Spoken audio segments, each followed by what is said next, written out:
Hello WhatsApp guys, আজকে আবারও চলে আসলাম আরেকটি নতুন ভিডিও নিয়ে।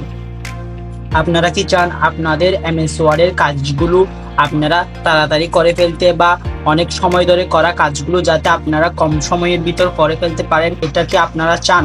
তাহলে আপনাদের অবশ্যই কিছু শর্টকাট কি ব্যবহার করে কাজগুলো করতে হবে। আমরা অনেক সময় অনেক কাজ করি যেগুলো কিবোর্ডে টাইপ করতে করতে করতে করতে আমরা অনেক সময় চলে যায়, কিন্তু কিছু কিছু শর্টকাট কি আছে যেগুলোর মাধ্যমে আপনারা চাইলে আপনাদের কাজগুলো অনেক সহজে বা অনেক কম সময়ের ভিতর করে ফেলতে পারেন।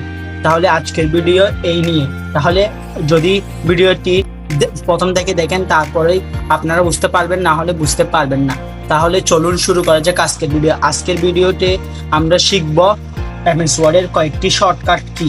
আমি প্রতিনিয়ত তো এমনিতেই এই চ্যানেলে নতুন নতুন ভিডিও ছেড়ে থাকি, আপনারাই জানেন।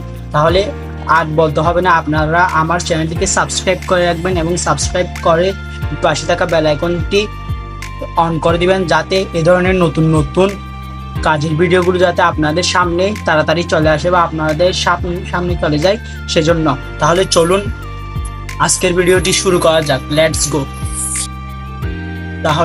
তাহলে বন্ধুরা, আমরা আগে প্রথমে কম্পিউটার স্ক্রিনে চলে আসব। কম্পিউটার স্ক্রিনে আসার পর আমরা সর্বপ্রথম এখান থেকে চলে যাব মাইক্রোসফট ওয়ার্ডে চলে যাব।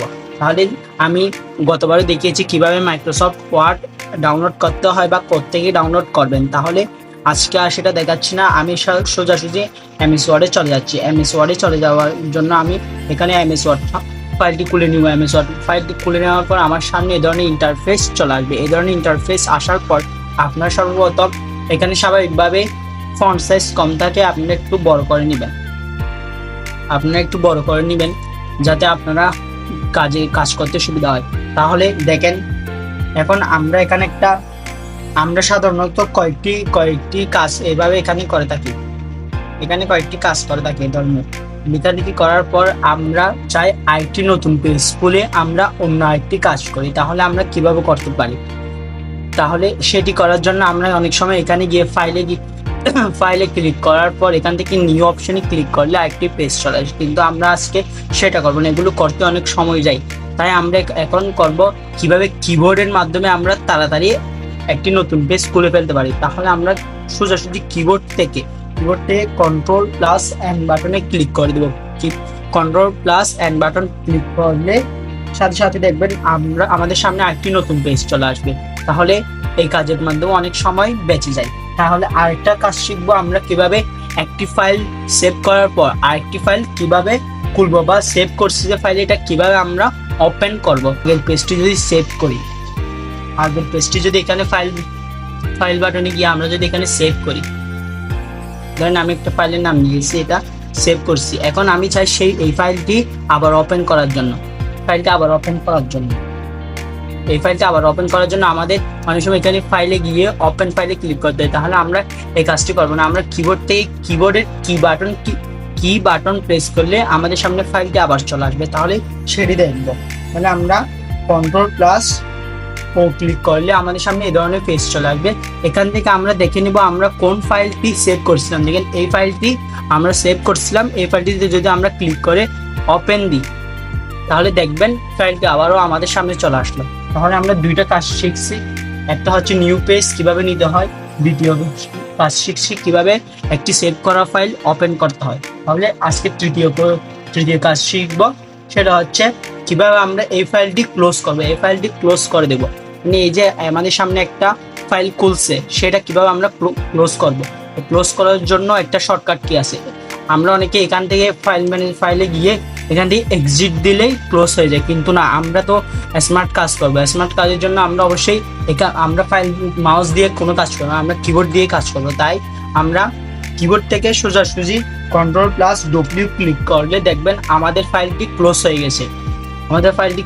ক্লোজ হয়ে গেছে।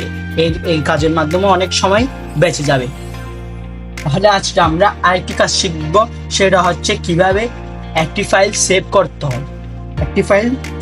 আমি তো কিছুক্ষণ আগে একটা ফাইল সেভ করছি, সেটা কিভাবে সেভ করছি সেটা তো আপনারা জানেন না, সেজন্য আমি এই ফাইলটা আমি সেভ করে দেখাবো। এখন এই ফাইলটি সেভ করার জন্য আমাকে ফাইলে গিয়ে সেভ বাটনে ক্লিক করব, তারপর এখানে নাম দিব, তারপরে সেভ হবে। সে এত কাজ তো আমরা করবো না, কারণ আমরা তো স্মার্ট ওয়ার্কের মাধ্যমে সময় বাঁচিয়ে নিব। সেজন্য আমরা প্রথমে এই ফাইলটি ওপেন করার পর এইখানে আমরা কিবোর্ড থেকে Ctrl+S ক্লিক করার সাথে সাথে এই ধরনের একটা ইন্টারফেস চলে আসবে। এখান থেকে আমরা সরাসরি যদি সেভ বাটনে ক্লিক করি তাহলে ফাইলটি সেভ হয়ে যাবে। আমি তো শিখিয়ে দিলাম কিভাবে ফাইল ওপেন করতে হয়, সেভাবে আবার চাইলে এই ফাইলটি ওপেন করে নিতে পারেন। তাহলে বন্ধুরা আমরা 4টি কাজ শিখে ফেলছি। এখন 4টি কাজ শেখার পর আরেকটি কাজ শিখবো আমরা, সেটা হচ্ছে কিভাবে সেভ এস করতে হয়, একটি ফাইলকে কিভাবে আমরা সেভ এস করবো।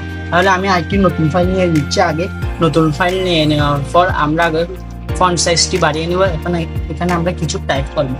এখানে আমরা কিছু টাইপ করার পর, আচ্ছা মানলাম এটা টাইপ করছি। এখন টাইপ করার পর এখন আমরা এখন এটা আমরা কি করব, সেভ এস করবো। সেজন্য আমরা এখানে ফাইলে গিয়ে সেভ এস বাটনে ক্লিক করার কোনো দরকার নেই। আমরা স্মার্ট ওয়ার্ক করবো, সেজন্য আমরা এটা সিলেক্ট করে নিব এবং Ctrl+F12 ক্লিক করব। দেখবো আমাদের সামনে সেভ এস এর জন্য একটা ইন্টারফেস চলে আসছে।